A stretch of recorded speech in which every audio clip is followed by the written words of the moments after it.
Miss Liz, tea time, yeah, making a difference, one cup at a time, tea time, yeah, Miss Liz, tea time, yeah, making a difference, one cup at a time, tea time, yeah. So be sure to grab your tea, grab a seat, and tune in to Miss Liz, tea time.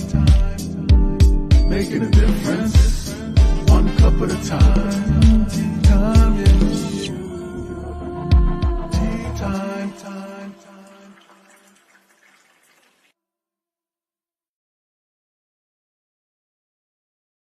Well, welcome everybody. Yes, it is a Tuesday and Miss Liz is here. It's not a Thursday. That's right. You haven't all gone crazy and got lost a day or two. We will be back on Thursday, but we have a scheduled tea time with Jeff Higgins because we had some little issues the last time with some technology. You know how that good old stuff works, right? So if you haven't subscribed to Miss Liz's YouTube channel, run on over and subscribe to Miss Liz's YouTube channel. Share it with a friend and a family member because we're going to share some different kind of tea today. We're going to do some taste buds, entertain, and intellectual. I think I have it right, or no, I don't have it right. He's in the back laughing, so I don't have it right. So I will get Jeff to share that with all of you guys. But before we get started, we're going to do all of the good stuff. We're going to do a disclaimer, bio, and then we're going to get Jeff in here. We're going to spill some tea, and Miss Liz is going to sip on some tea because today I am drinking some tea in my room.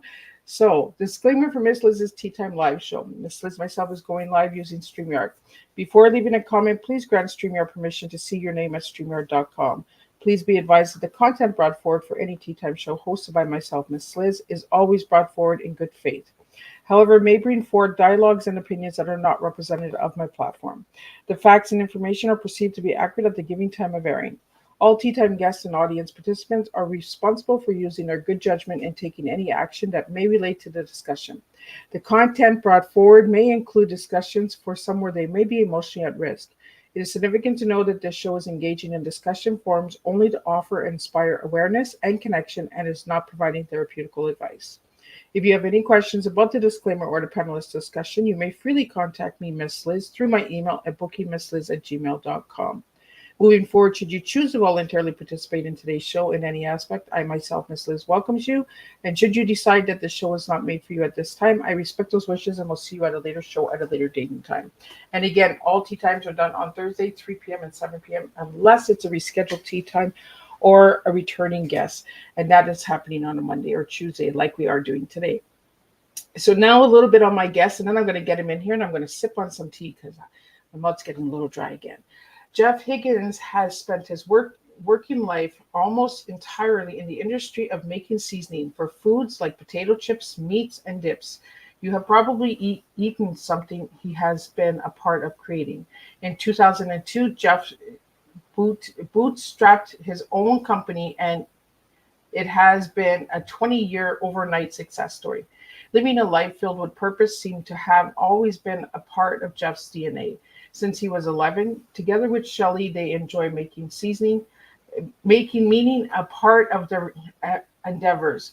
They invested over 20 years supporting and running youth programs. They have served the hungry in their community in the U.S. and internationally. In 2016, Jeff submitted Mountain Rainier, and in the process raised over $25,000 to build a school for special needs children in rural Guatemala, which we'll be talking about today. Jeff and Shelly tried to employ a model that they have. If you are going to do something big, attach it to something bigger. That is why the purpose statement for their company is serve people. Today, Jeff enjoys talking to audience about his experience and an effort to help people lead better, more fulfilling lives, bringing real life stories that changed his life. For his full bio, you can go and check out Miss Liz's Facebook page. And let me get Jeff in here. And we're going to talk about a bunch of other things that weren't mentioned in that bio. So we're going to spill some real good tea today. So welcome, Jeff. Hey, Ms. Liz, thanks for having me. I appreciate the opportunity to be here. And in fairness, your audience should know that the technical problem was on my end. Just as we were getting ready to go on air, it wasn't just the power, but it was also my cable went out and I didn't trust my connection, so I wanted to reschedule. So I'm glad that you're having me back today.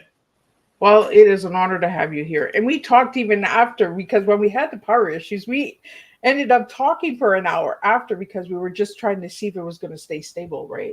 And I'm glad that we rescheduled because, sometimes a little twist of tea is good.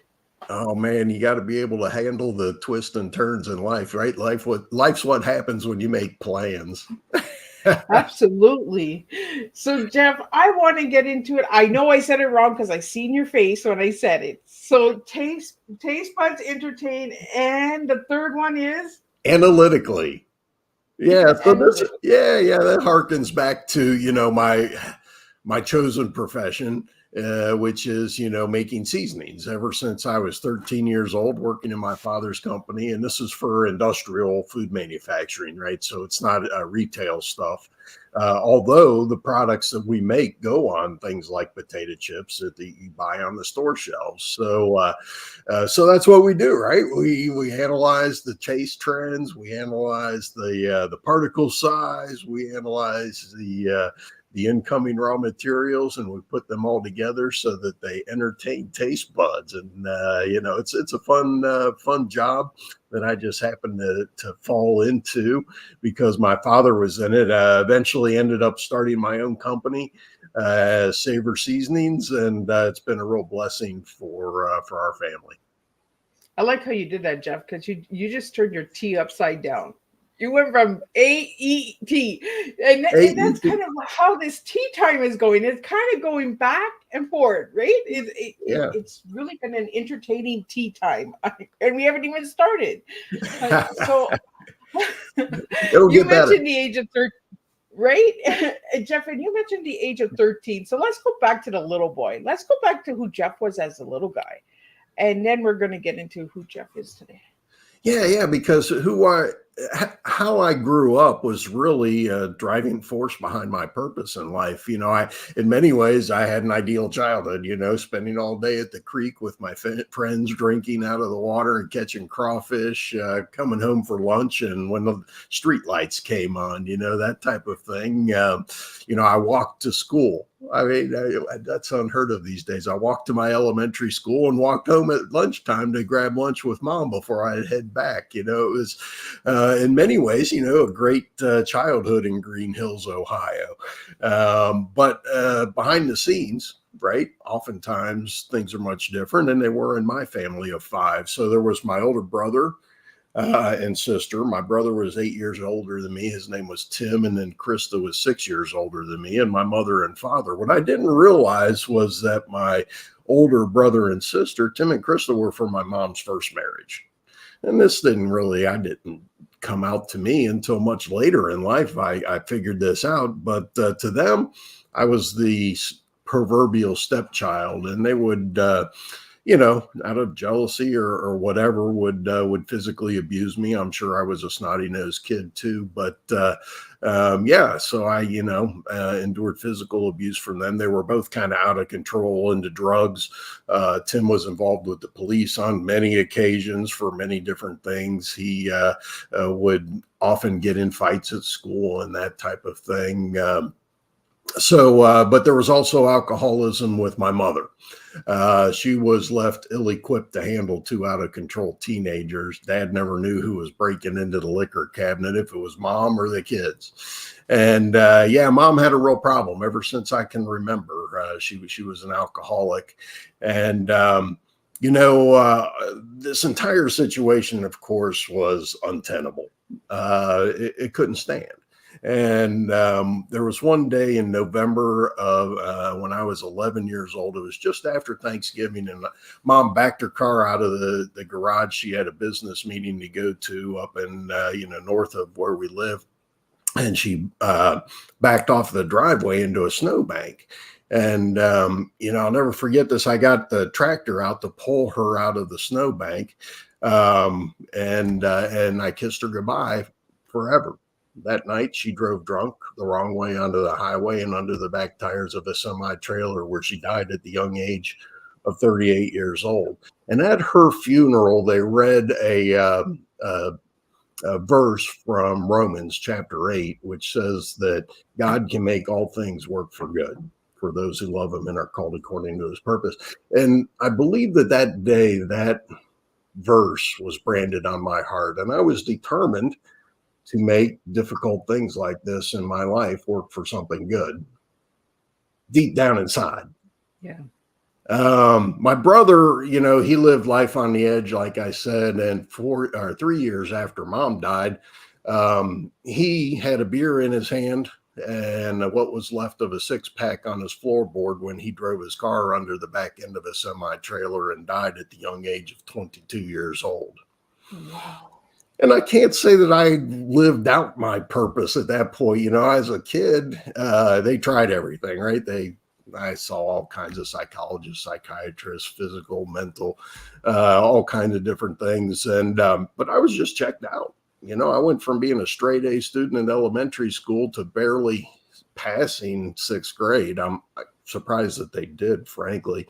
I was a troubled kid. I checked out of life. And, it wasn't until April 6th, 1983, that I found a path forward. That was the day when I had lunch in the Milford High School cafeteria with a young lady named Shelly. Spaghetti was on the menu, and we've been together ever since. We have built a beautiful life together, and it's largely by the guidance of her loving care, or loving care of somebody in our life, that we come out of the difficulties that we have been in. She didn't know what she was signing up for. Of course, she didn't know how messed up I was, but she was firm, and we grew together, and we made purpose out of my difficulties. I taught senior high Sunday school class for 17 years. I did a lot with the senior high youth group because I know that oftentimes, kids are going through stuff and people don't always know that. This led to eventually what you talked about. I had, well, let me back up a little bit. Shelly and I have 3 daughters. All married to 3 great guys. I got to give a shout out to my family, and really, Well, that's good that they're great guys, right? Yeah, you pray for that. I prayed for that.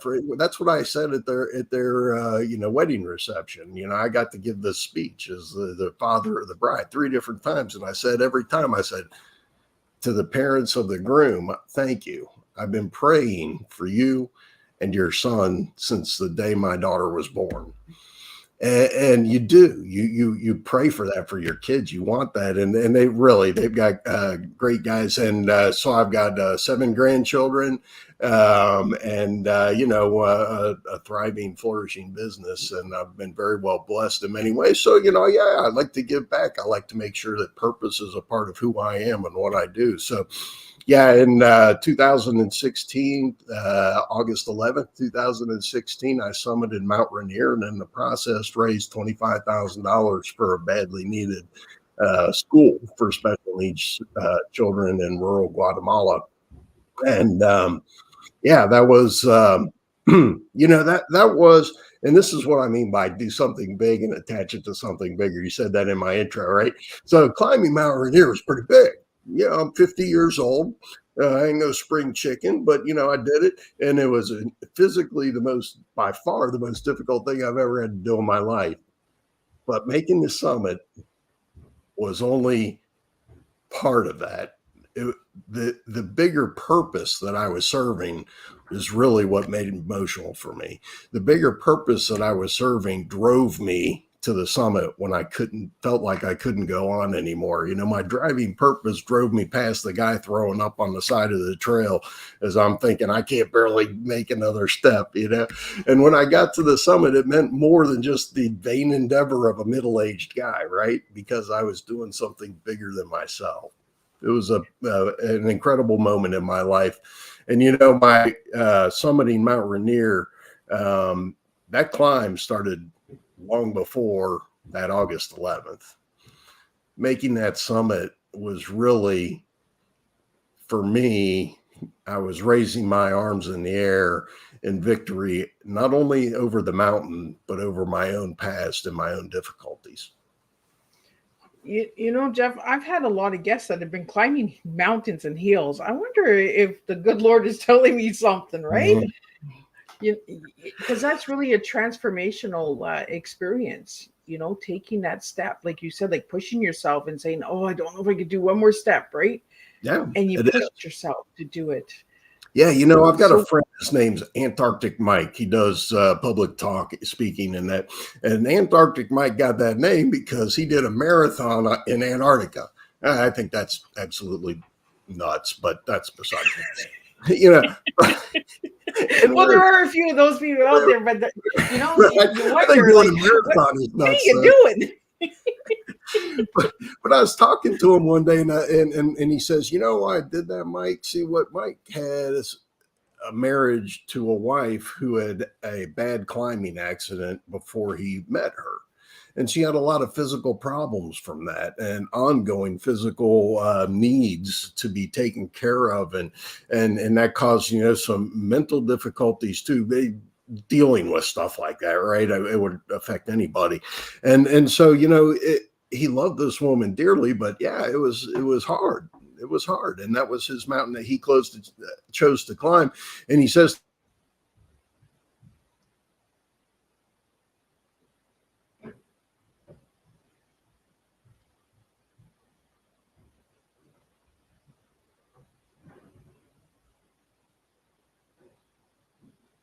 Oh, are you there, Jeff?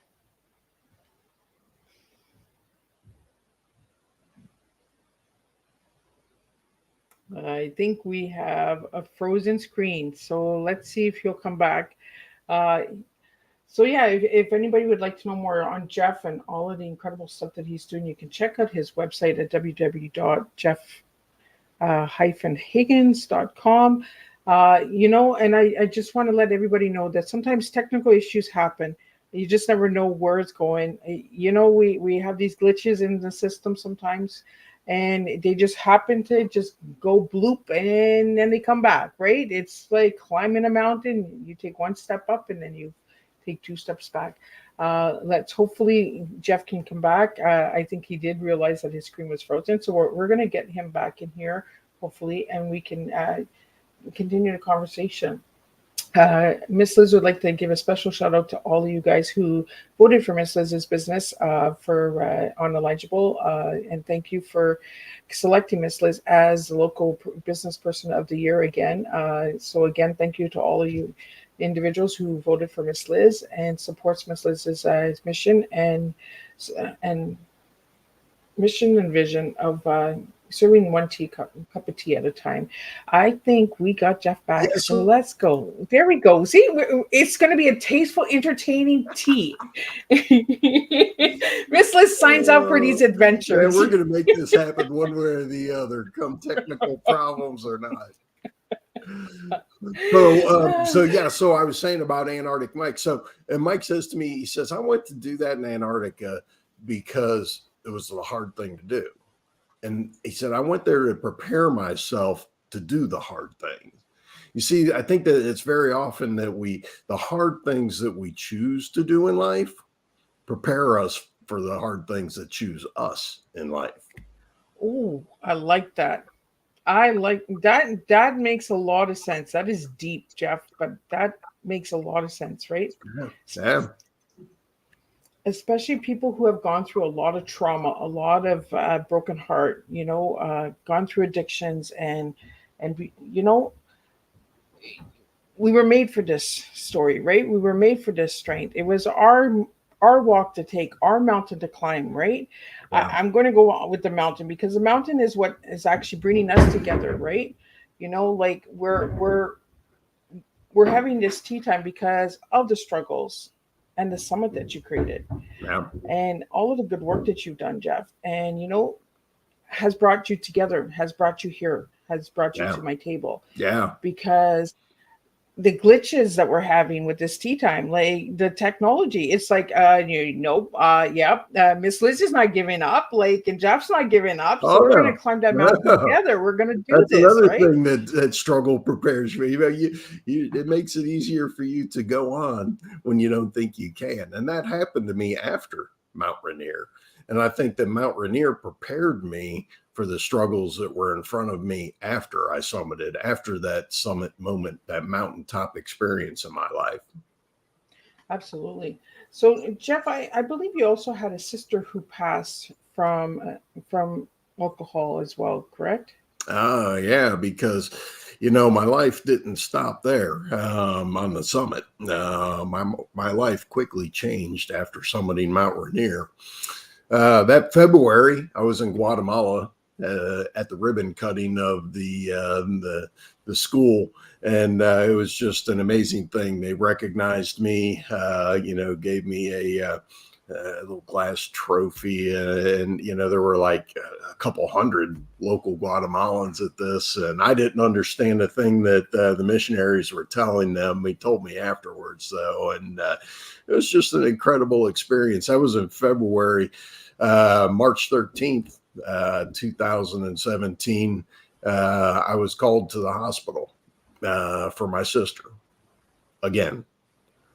Probably the 10th time that she had been in a hospital. You see, both of us suffered greatly as children, some in different ways, but losing my mom and our brother, my sister didn't handle it the best way. People say if it doesn't kill you, it makes you stronger. I don't believe that. I think it's a choice. And I wasn't making the best choices because I was an alcoholic too. Krista, I was a high functioning alcoholic, right? I could keep it under control at that time. It never gets better. But Krista was, lived in self-pity.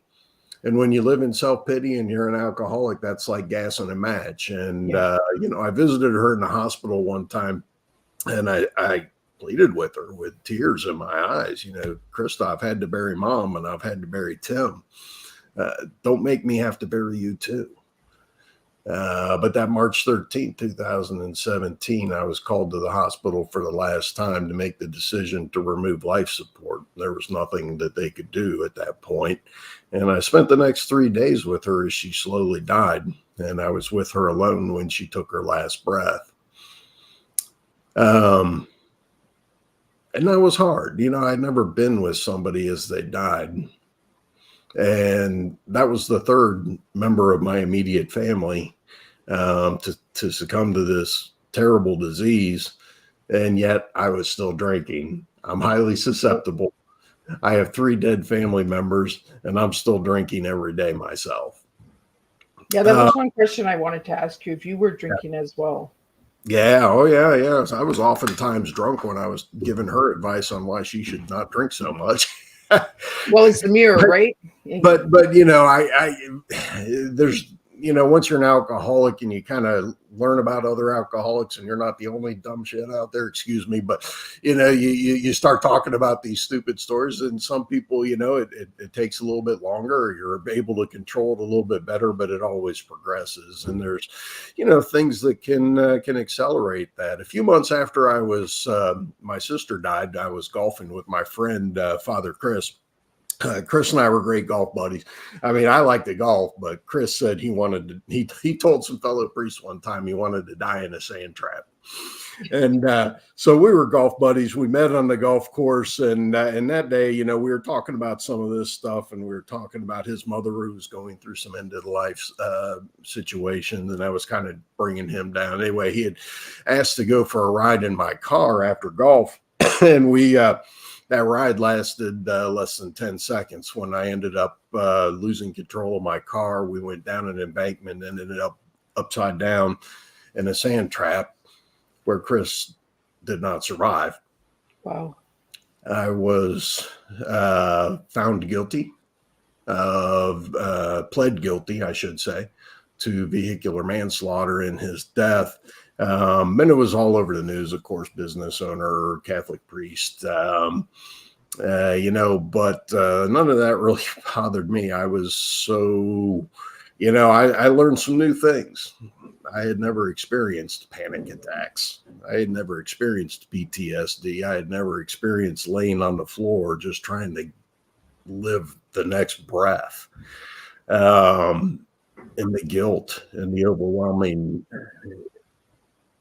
awfulness of the whole thing, and the anxiety and the depression. I was getting by on sleeping pills, anti-anxiety meds, and alcohol, and I was sentenced to jail. because there was a fair amount of bitterness, and probably still is. I'm sure that I know that there still is surrounding this accident. So the judge, they're elected and it's in the news. So I got 90 days on that charge. Doesn't typically see jail time, but yeah, jail is obviously. I know you might find this hard to believe, but I don't fit in well in jail. And that was the lowest point in my life, less than a year after summiting Mount Rainier. I was lower and more broken than I ever believed a human being could be. And, life changes, changes on a dime. I think that what that has taught me is that every night when I go to bed, that I need to be grateful for what I had this day, because you never guaranteed that tomorrow. And that's not meant to be a live scared type of statement at all. It's just, it's a joyful thing. Hey, I'm thankful for what I had today, because life can change on a dime. And, I have a friend who used to be a cop, and he was with people in their last moments of life. He said, oftentimes in the last 30 seconds, he said two things: I wish I had more time, and did I make a difference? Purpose, and making sure that you lived every day, right? No regrets. I want to be grateful and thankful for what I have every day. So there I was in jail, lower and more. I got out of jail. I was on probation, all kind of fun stuff that I learned a lot about. But and my own alcoholism turned into a rage that almost killed me. I am lucky to not be the fourth headstone in my family. And it's those things, those are a couple of the things, at some point I started to think, okay, you got a choice here. And it's what you talked about, right? Yeah. You can be bitter or you can be better. I don't care how low you've been. I don't care how guilty you are. Try to beat me, right? Yeah. I believe that we can all be have a life that is happy and joyful and purpose-filled beyond our most difficult situations. We were made to overcome life's greatest difficulties. And that's my message to people, because I know there's a lot of hurting people out there, right, Miss Liz? Oh, yeah. And hurt people, right? Until we find how to forgive, not to forgive for others, but to forgive for ourselves. We keep hurting. And I'm glad the you brought scars that. and those wounds keep opening, right? And we keep saying, "Oh, well, I'm not healed there yet, so you're going to get a little bit more of this from me." So what was it that changed in your life, Jeff, that you were like, "Okay, you know what? I'm done with this. It's time to heal." Yeah, several things. And one of the things that was key for regaining a sense of peace in my life is exactly what you just said, Miss Liz. It's forgiveness. I knew just from my beliefs as I sat there in jail, you're going to have to forgive everybody, especially yourself, especially God. Oh man, right, because we get so angry with him. We're like, what are you doing to me? Oh my gosh. But I knew that I was going to have to leave all that behind me if I was ever going to live a life worth living again, frankly, because forgiveness, I believe forgiveness is so important. Here, let me read this to you, because I think that from the Mayo Clinic, forgiveness leads to healthier relationship, improved mental health, less anxiety, stress, and hostility. Few people have that today. I read the news. Fewer symptoms of depression, lower blood pressure, a stronger immune system, improved heart health, and improved self-esteem. Give me more of that, please. And that's why forgiveness is so important. And it has to be everybody. It has to be unconditionally. During the trial, there was a guy, his name is Gary.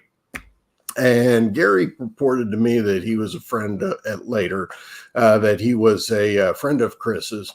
And Gary made it his mission during the trial to see that I got the harshest punishment possible for what had happened in the car accident. He talked to the press. His words were the headline. He talked to the prosecuting office, and he talked to Chris's family.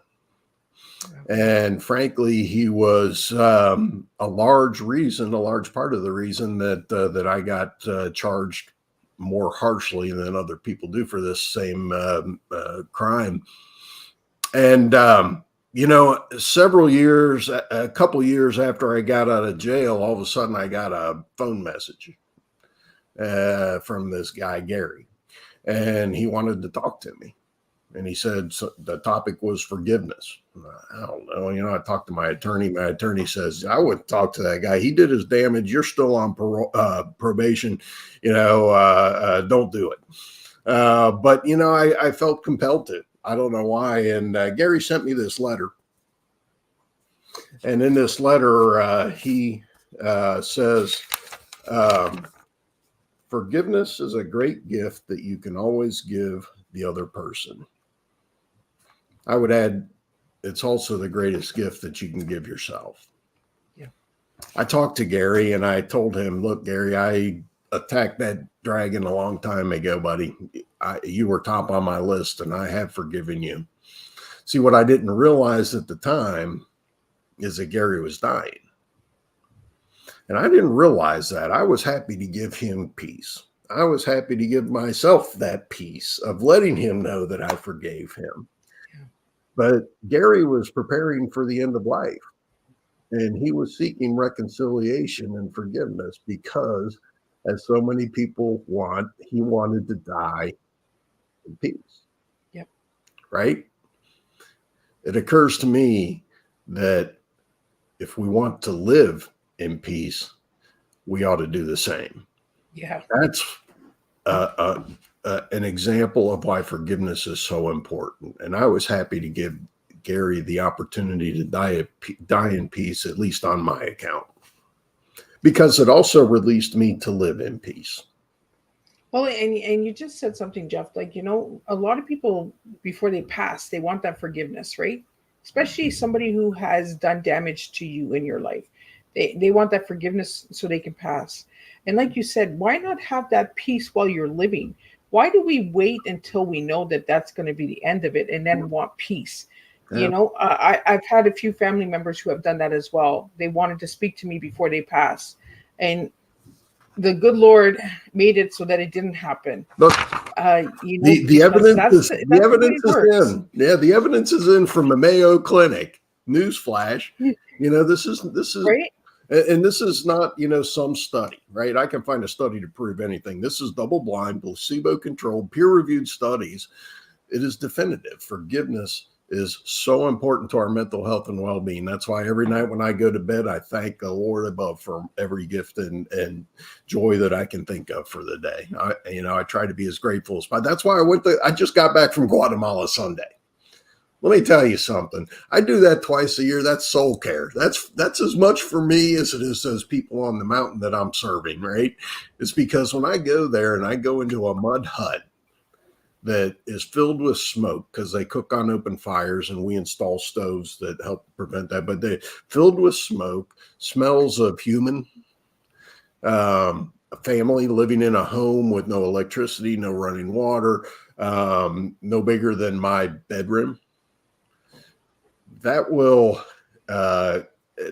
for me reminds me of how blessed I really am, and in return, of course, I want to try to be a blessing as much as I can for other people. But, that's how important gratitude is for me. I go in there and that's what I focus on. And when I say thank you for my food every time before I eat, I think of those people on the mountain who are malnourished. Well, it kind of gives us a reality check how blessed we are, right? Yeah. We complain a lot. We don't got this. We don't got that. We don't, and then you go into this environment where they don't have this. Mm-hmm. They fight and struggle to get this. And it makes you realize and open your eyes and say, oh, my goodness, thank you. I'm grateful. I'm blessed. So So what? gratitude, and let me read this to you from Psychology Today, right? This isn't Jeff's not making this stuff up, right? From Psychology Today, that gratitude will help reduce cortisol, and cortisol causes anxiety, depression, digestive problems, headaches, heart disease, sleep problems, weight gain, memory and concentration impairment. It's important. It's another one of those pieces of our mental health that we need to pay more attention to, just like forgiveness, and having purpose and meaning in life. That all is so important. Yeah, it really is, So what is it about special needs children is that has a special place in your heart? They're kids in rural Guatemala. I don't know. It touched my heart. These missionaries, first of all, I was drawn to them because I try to be a good steward with my time and treasure. And I went down there to see what they're doing, and I think that it is effective, mission work. And so I support them. And they were building this school because in rural Guatemala they don't have another school like this outside of Guatemala City. And unfortunately, people of Guatemala that are uneducated and don't know any better and have limited resources, if they have a child they choose that is not going to survive, it's the handicapped child. And we're talking about Down syndrome and things that are very understandable and very, very, easy to work with in the United States, and we take this for granted. But these kids, unfortunately, they're very, very disadvantaged in rural Guatemala, and there's a lot of need in that part of the country. But building this school, and today I was just there last week, and Jordy, the little blind Guatemalan boy, he and I didn't speak the same language, but it was a blessing to go in and see him reading Braille on the desk in the school that I helped build. So what is it about Guatemala? Because you could build a school anywhere. Why there, Jeff? Oh yeah, and it's stroke of luck. The mission down there. It's called Dream, Invest, Grow. It's a family that I met through our church, and it was just a chance more than anything else. I for my giving back, I like to do local. I like to do national, and I like to do international. My wife and I, Shelly and I, like to have that blend of serving in a lot of different ways, and that's just the way we do it, right? So we were looking for something international, and this just happened to be it. Yeah, it could be Haiti, it could be anywhere. There is a tremendous need in Guatemala because there was. There's been a civil war down there, I think like 30 years ago. And the Mayans, here's the interesting fact, the native Mayans, most people know who the Mayan Indians are.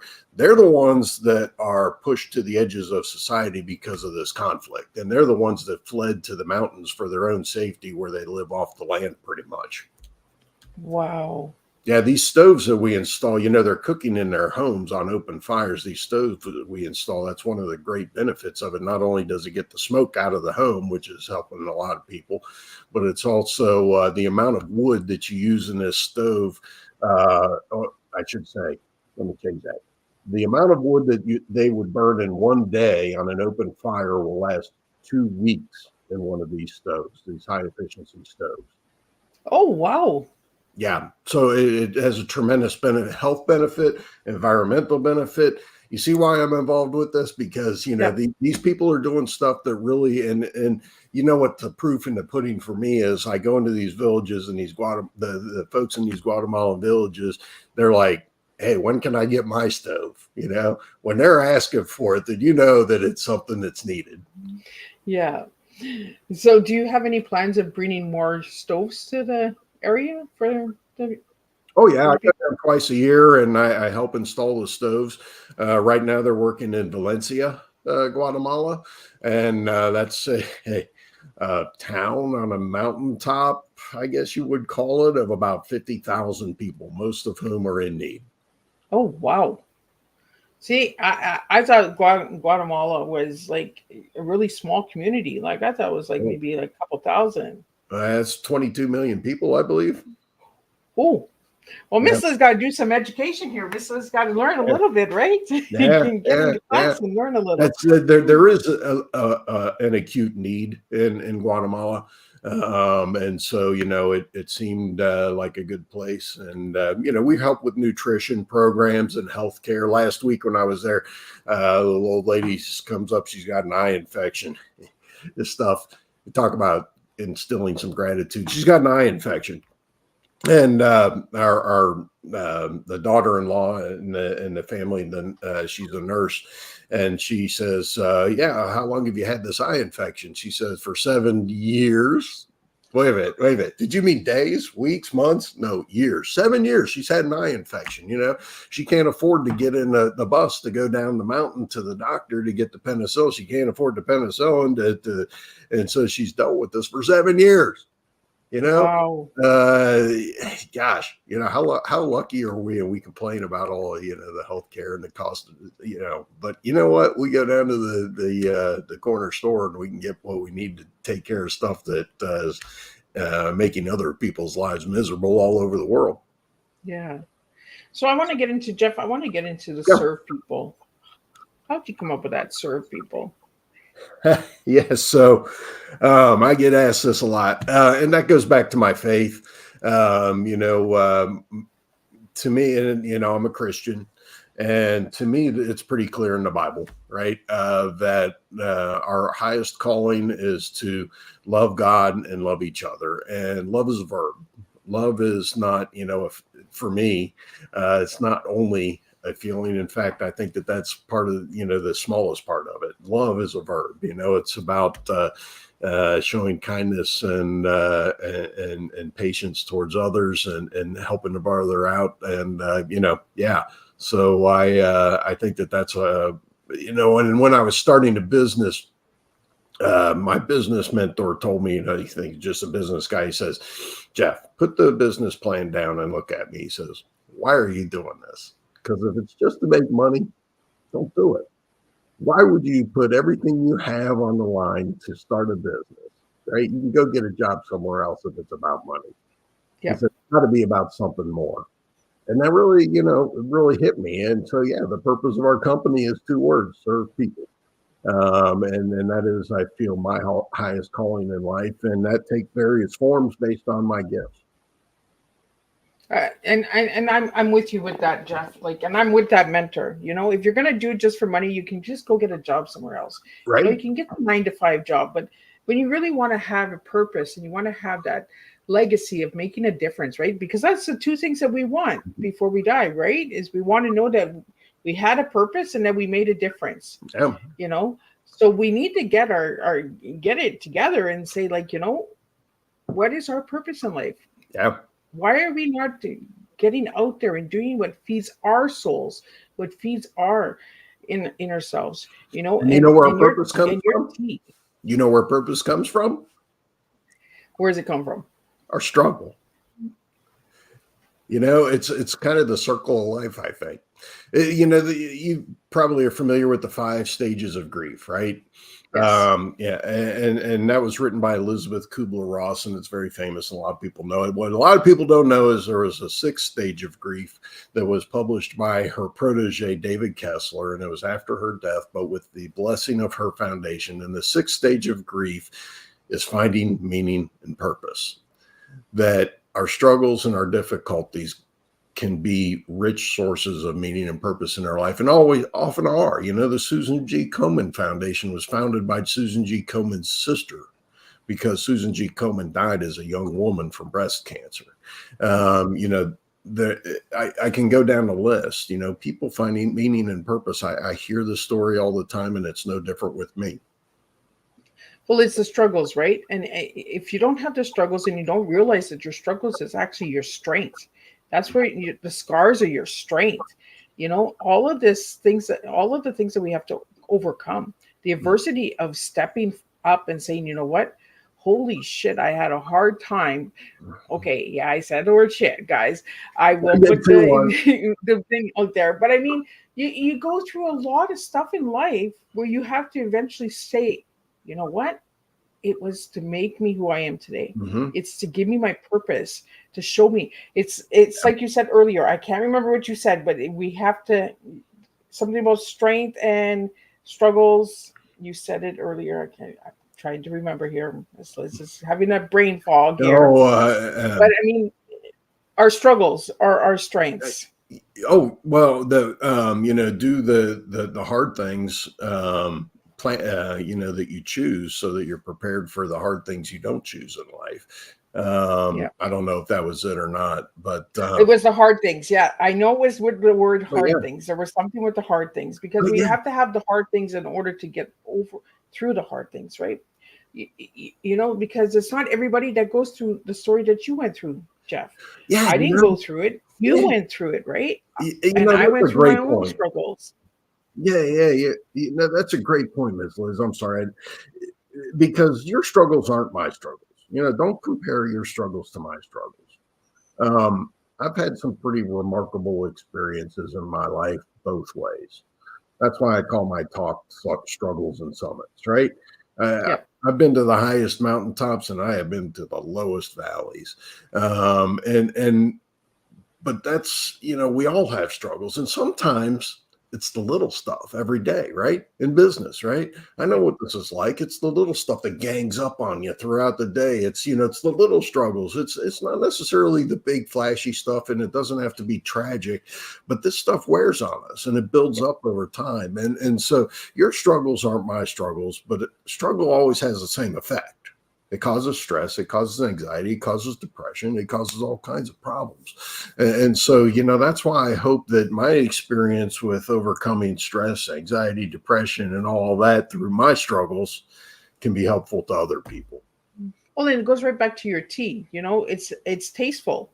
The struggle was tasteful, right? There was Oh, a lot of flavor in the distasteful. struggle, Is there DP? right? Distasteful, and nobody chooses this, right? You don't say, when I grow up, I want to be divorced. I want to be, an alcoholic or an addict. Nobody plans on this stuff, but it happens, and it happens to all of us. You're not alone. And I think that's it goes right back to your tea because your tea is a strong tea. You know, when you gave me your tea, Jeff, I was like, oh, these are words that we don't use. When people describe tea, but tea is tasteful. It's got a lot of flavor. It's got a lot of blends, and it's got a Yeah, lot of seasoning in it. So and you grew up doing all these seasonings like and spices and yeah. You s- know, s- when you make a seasoning, it comes out tasting like, let's say, sour cream and onion. All right. Well, that seasoning's got maybe 15 to 20, maybe even more ingredients in it, right? And some of those ingredients taste really good, and some of them taste really bitter, and yep. some of them taste really sweet, and some of them taste really salty. Okay. But it takes all of those flavors to make something that's truly tastes great. And that's what tea time is. All these different flavors, all these different blends, all the different stories, all of the struggles that all of my guests have gone through, and yours included, Jeff. Like, it makes a good pot of tea. It Mm-hmm. makes a good strength of where we're going to bring the flavor to. What table are we going to serve? And it's like your spices and your seasoning, right? What Each, table are you going to bring it to? each So, ingredient have plays you a ever part. gotten a right? And have you ever gotten a story where they said, Jeff, thank you for that seasoning, man. That was an awesome seasoning. Like, have you ever gotten any of those? Oh, no, no. Honestly, this is the first time I've kind of really put the two together, but it really is great. And it makes sense. It is kind of a good analogy. Of course, it pertains to something that I love. Right? It just all blends together. Yeah. You need all of the little bits. And it's like that amazing artwork that's behind you. It's all the little pieces put together to make a beautiful creation, and that's how life is. And that's how we serve, all of our pains and struggles are like little pieces that are that piece behind you, I just love it. It is gorgeous. For all my audio listeners, well, you won't be able to see it, but there's a beautiful art piece behind Jeff, and it just represents life. When I look at that, I see your life, Jeff. It's been like struggles. It's been like pieces, and they all blend together. Uh, I think it's amazing that you have that piece behind you, especially today for all the ups and downs and blips and technology issues and stuff like that, right? So now, Jeff, I want to take it a little personal. I want to get to know you a little bit. So I asked you what your favorite color was, and you gave me red. Why the color red? I don't know. It always was since I was a little boy. So what is it about red that's like, Jeff, I like red? Like, I'm sure it's psychologically that somebody could probably analyze me with that, what I went through or whatever. I have no idea, but I always ever since I was a little kid, red was my favorite color. So I just stick with it. I think it's incredible that a man likes red. I'm not analyzing anybody or anything, but I think it's really empowering that a man likes red. So, and you gave me the word strong to describe yourself as an individual. Why that word? I had to ask my wife on that one. So Shelly helped you with it, did she? Yeah, because I don't know. It's hard for me to analyze some of that stuff about myself, and yeah. But and she said that, and I thought, I guess you're right, because I've come through a lot, and the good stuff and the bad stuff. Starting a business, being a entrepreneur ain't no bed of roses, trust me. But here I am. I've made it through all of that, and frankly, I've seen it both ways. I've seen it. My sister, she didn't make it. There's a lot of guys in jail. They're not going to make it. It's a choice, and so it doesn't necessarily make us stronger. Like I said before, our difficulties can break us, and the fact that I was able to make it through it all, I think is just frankly a miracle. So Jeff, you speak today to audiences. So what do you bring to the table that you want the audience to get from you when you're speaking to them? Yeah, just a unique perspective, I guess. Can I finish with this? If we're at that spot, because this is a good question, and I've kind of got a little story to go along with it. I love stories. Go ahead. So August 11, 2016, as I previously told you, was the day that I summited Mount Rainier. It was the hardest physical accomplishment of my life. Within a year, obviously, as I said, I was at the lowest point in my life. And I had a valley that was a lot lower than the base of Mount Rainier to climb out of. August the 11th, as fate would have it, 2022, I got my driver's license back. Exactly 6 years to the day that I summited that mountain. And since then, I had been through my hardest mental challenge of my life. And as I sat there with my driver's license, having overcome anxiety, depression, nobody arrives, don't get me wrong, but it went from being something that could kill me to, I think I'm on the high end of the spectrum of somebody who's having a pretty darn good life. And I'm thankful for that. And I have come out of life's deepest valley during that time, and there I was with my driver's license, and it felt every bit like being at the summit of Mount Rainier. And the biggest thing for me is, I alluded to it earlier, Liz. I think there's a lot of hurting people out there. I run into them all the time, and not everybody, but I kind of resisted that thought for a while because I thought maybe it's just me that has all this. But there are a lot of hurting people out there, and I've got a lot of unique experiences. I understand the addict. I understand the imprisoned. I understand the guilty. I understand the depressed and the suicidal. I understand those who have suffered abuse better than some. So I feel it's a great honor and a privilege to be able to talk to people in those difficult situations and give them hope. Well, we talked about this before when we had the glitches the last time when we spoke. Unless you live it, you know, don't speak it, because you're actually making more damage when you're speaking on something that you haven't lived.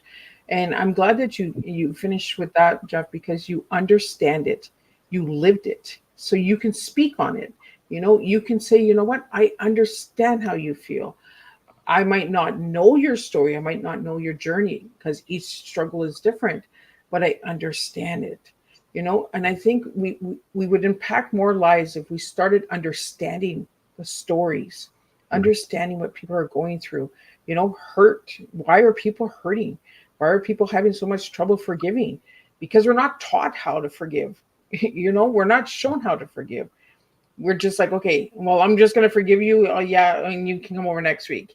Well, that's not forgiveness. Come on. Like I say to my family, Jeff, I say, you guys have been forgiven a long time ago, but that doesn't mean you're coming for Sunday roast dinner. Like, you know what I mean? Exactly. But we're not taught it. And we're not taught how to understand our struggles either in life. There's no course or no instruction book out there that says, you're going to have this struggle and you're going to understand it. Mm-hmm. You have to live through it to understand it. You have to experience it to understand it. Mm-hmm. You have to do the hard things to understand the hard things. And I love that you came with that as understanding, because I think we need that in life. We need to understand more.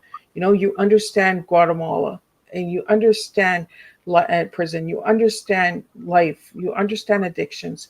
You know what I mean? When we start listening to the stories and we start understanding what the people are sharing, then we actually make a difference. We actually make that impact. And I think it's really a blessing, Jeff, that you are still standing. And I'm glad that Shelly helped you with that word strong, because you are a strong man. Yeah. And, we need to have strong men share their stories like you. So what kind of message do you have for everybody, Jeff? Healing happens through transparency in community. When I was a young man, one of the most poignant memories of my childhood was my mom taking a smiling picture of our family off of the buffet and hanging it over one of the holes that my brother had punched in the walls of our house.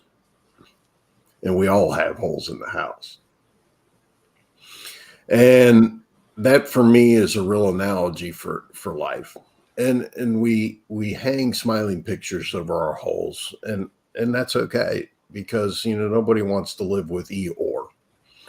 Nobody wants to live with Eeyore or work with Eeyore, and we put on our best face. But if you want to fix the hole, you got to take down the picture.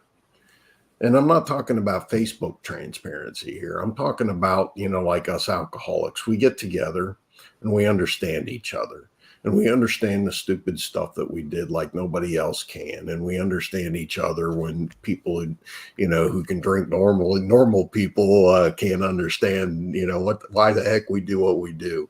But that's where healing happens. That's where healing happens. And I think healing is a process, right? It's a life journey. It's climbing that mountain, getting that one step at a time, Absolutely. And, it's been a real honor to sit and talk with you, Jeff, because we've had our journey and climbed that mountain. We've overcome those issues, and, we all have those blips and bloops, and, we fall down, we get back up, we get disconnected, and then we get reconnected. It's just the way life is. It's part of the journey. It's part of the struggle, right? We had to go through the struggle in order to understand and to be grateful for the moment together. Struggle is like the greatest teacher. Right? I just really want to thank you, Jeff, for taking the time. And rescheduling, because sometimes people get the glitches and they're like, no, I'm not doing it, I'm done, boom, I'm gone, right? But we took that time to reschedule and to actually make this time valuable, and get the message out there for everyone out there. So if anybody would like to reach out to you, how could they reach you, Jeff? Yeah, so I have a website right there, Jeff-Higgins.com. That's Jeff-Higgins.com. I'm also on Facebook, Struggles and Summits. You can look me up there. But I'd love to get feedback. I always say feedback is the breakfast of champions. That was a motto in our company, and it's, I think, a good thing to live by. And I always seek it, good, bad, and indifferent. Please, would love to hear from you. Awesome. Well, thank you again so much. And thank you to all the supporters and listeners. And if you're listening to the Tea Time later, push #replay. Let me know where you're tuning in from. I always like to know where you guys are coming in from. Miss Liz is on multiple platforms, and I like to know what platforms are tuning in, for these topics. And I will see everybody on Thursday for 2 TEAs. We have Alexi Brassi coming in, and then we have Andrew Newman coming in, and we're going to be talking about kindness and subconsciousness bedtime stories. So we're going to do a lot of different on Thursday. So I'll see everybody same time, same place with 2 new TEAs, and that's how we roll in this house.